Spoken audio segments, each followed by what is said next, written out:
I want to ask you this morning to walk with me. Again, we could spend months on this passage. My prayer is that you'll walk away with the big idea, the timeless truth that's from this encounter and this conversation. And let me just tell you up front, there are 5 pillars that I pray you will take away from this encounter that will forever shape and impact your life. Look for, in the passage that we will study today, look for the issue of sin. Look for the impact of surprise. Look for and realize that all of this is about the Savior. Look for the surrender and how all of this combines for salvation. So Jesus had to go here. I'm just going to drop the seed in your heart. He had to because he loved this person and God had a plan.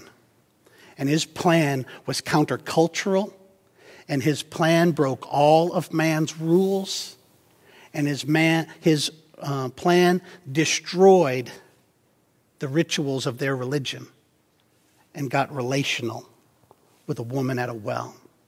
Verse 5, so he came to a city of Samaria called Sychar near the parcel of ground that Jacob gave to his son Joseph, and Jacob's well was there. You heard already, this is going to be a big deal. This is Jacob's well. Ooh. So Jesus, being wearied from his journey, was sitting thus by the well. If you ever wondered whether or not Jesus truly did embrace yours and my sin, and if he was truly 100% man, 100% God, this is one of those proof texts that shows you Jesus knows your pain.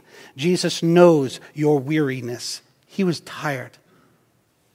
He's very much the man that you and I need him to be, every bit as much as he's the God that you and I need him to be. And the fact that this woman is there at noon in the heat of the day, as opposed to in the morning or at dusk, tells you that she's been alienated. She's a cultural outcast. She's there alone when nobody else goes. For her, it would be better to be there alone than risk the ridicule and the attacks of those socially that would have pounded her had she showed up with the other women. This is an untouchable.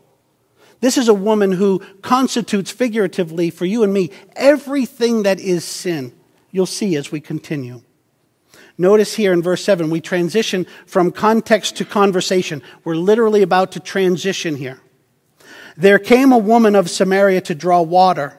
Jesus said to her, "Give me a drink." You saw in the video. There's shock. Are you kidding me? A man doesn't speak to a woman in public in that context and in that culture. Even a husband rarely would speak to his wife in public. You would never get a single man with a taken woman speaking.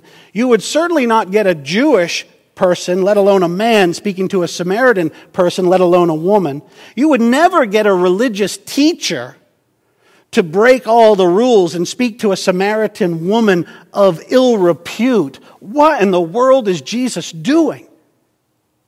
He's about to address sin in one of the most surprising ways that demonstrate that he is the absolute and only Savior of souls, those who surrender and embrace his salvation.